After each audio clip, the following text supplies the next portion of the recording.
In video 3, we're going to talk a little bit about how to decide what to draw in each panel. Along with the panel layout, thinking about what to include and how to include it is very important. You have to allow your pictures to carry a lot of the story. That you don't want to just duplicate what your dialogue already says. Okay. Spiegelman does a great job of carrying us through the story with his images in Mouse. So let's take a look at this first page of Mouse and see how Spiegelman uses his pictures to tell a story. In order to do that most effectively, let's take a look at how well we can read these pages when there is an absence of dialogue. And if there's no text, what do I mean by read? Well, when we look at comics and sequential art, we are reading the pictures in much the same way that we would read a piece of text. So we're going to go through these 6 panels and see what, if anything, we can tell about the story. In this first panel, we see 2 characters greeting one another in a friendly way. How do I know that they're greeting one another? Well, we can tell by their body language. We can tell by the way the figures lean towards one another. Okay, their body language is a gesture of friendly greeting. Okay.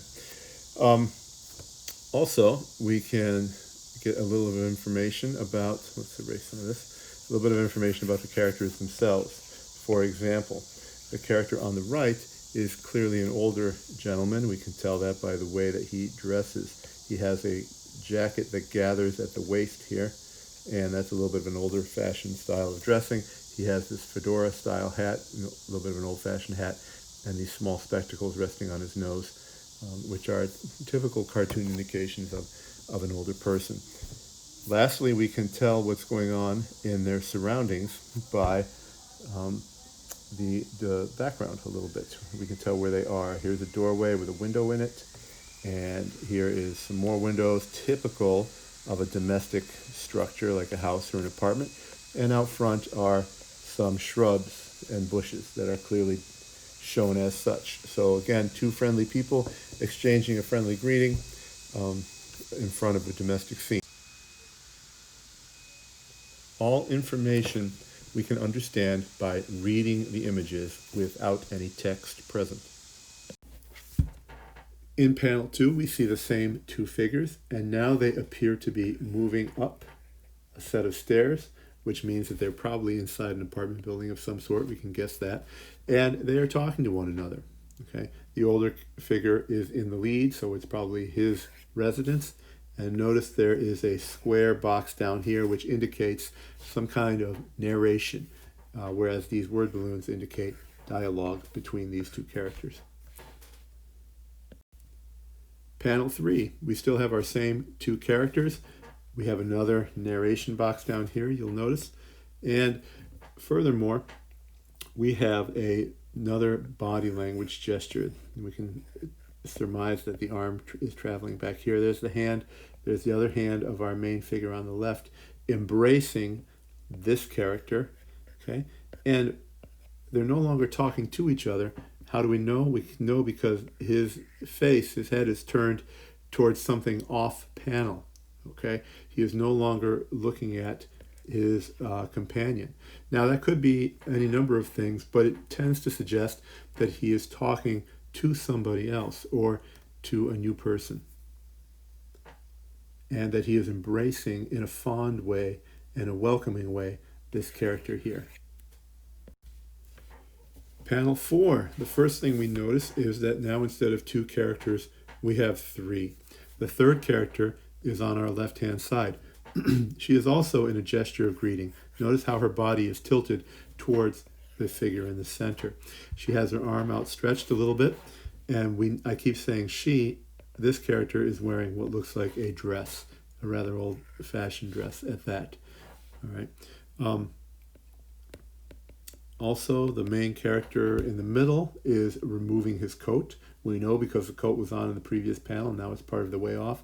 Still with an affectionate gesture, a touch on the arm and the back, is our happy-looking second main character from the first panel, who has now removed his hat. So they've clearly come indoors, and they are clearly being greeted by this new figure, this female figure. Presumably these two are linked since they are belonging to the same apartment, okay? And they are welcoming and greeting this new sort of younger figure. Panel 5, some more interesting body language. We now have our same three figures. Our young guy in the middle has relinquished his coat. Our female character on the left-hand side is putting his coat onto a hanger, okay? And the main figure with the fedora from the first panel is no longer making a welcoming gesture to the center figure. In fact, his hand is now raised in a gesture of either dismissal or defiance or frustration or something. Why do we say that? In a very simple drawing technique, all of a sudden the author has made our character look angry, right, by the downturned eyebrow. And obviously the female character has got something to say, followed by what the male character on the right-hand side, our older male character, is saying. Okay, and notice we are reading the action again from the female to the young character to the main older character. And in our sixth panel, the last panel on the page, the coat is now in the hands of the angry or irate older character. He's now putting a hanger to it, or maybe the same hanger, we don't know. And these two other characters, the younger gentleman and the female character, are now bystanders to the main action of the story, which is clearly this angry looking anyway, main character, excuse me, with the fedora. We also notice the door again reappearing in the panel behind them, which tells us that they are inside of the apartment. So as we return to the page and look at it in its entirety, we're going to read it in a second, but what we see here is the same action. They greet, they walk up the stairs while they're talking. This one is gesturing about this one, introducing him to the third character, who takes his coat, and that action is angrily commandeered by this character. So we know that we've got an older gentleman in a fedora, an older woman with her old-fashioned dress, and a young man inside of an apartment. All right, and we have already learned just by looking a lot about their relationships, how they relate to one another, the fact that the older man gets angry, the fact that these two characters are together in the same place, okay? And all this from no dialogue, simply by reading our way through the pictures. So how accurate were we with our reading? Well, let's take a look. In panel 1, let's see, we got it won't blow up for me. Here we go, in panel 1. I went out to see my father in Rego Park. This is a narration. I hadn't seen him in a long time. We weren't that close. Papa. All right, so our main character, we know now, is the son of this man. Oi, Artie, you're late. I was worried. Okay. It's a shame Francoise also didn't come. She sends regards. And in our narration, it's clear now that these narrative panels are being spoken by our main character here. And it says, he had aged a lot since I saw him last. My mother's suicide and his 2 heart attacks had taken their toll. So the author, notice, doesn't have to tell us, okay, I went to my father's apartment building. We walked upstairs. He was wearing a fedora. All this information is communicated in the pictures, and that's as it should be. The dialogue and the images should reinforce one another. Panel 3, Mala, look who's here, Artie. So we can anticipate that the next character we see is going to be named Mala. He was remarried, meaning his father. Mala knew my parents in Poland before the war. She was a survivor too, like most of my parents' friends. And here we go. We meet Mala in the panel right here. Artie is taking off his coat. She says, hi, Artie, let me take your coat. It's a little bit of reinforcement of what's in the picture, but it's good, polite conversation. The dinner is on the table. That's very warm and friendly. They're welcoming into their apartment. But what happens?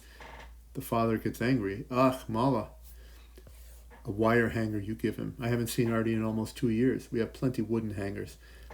And then Artie's narration at the bottom, they didn't get along. It's clear by the actions and by the dialogue, but it's a good reinforcement of they didn't get along, meaning that this was not an uncommon happenstance, them arguing about small things. Okay, so we get a very clear and well-told story just in this one page. It's important to consider What are you going to draw? How are you going to draw the things that are happening? And how can you use a combination of words and pictures in sequential art to tell us some kind of story, not just words that happen to have pictures attached, or vice versa. You should never be able to read a good piece of sequential art in its entirety by removing the pictures or by removing the words. They should always act together and depend on each other. Here's another page in the story. We're not going to go through that entire exercise again, but just by glancing, you can get a feel for how the artist is using pictures to tell his story. Okay, and there's the dialogue added in. And again, you should have probably already gotten a sense of how the characters are interacting, even just by a quick glance at their body language and their positioning.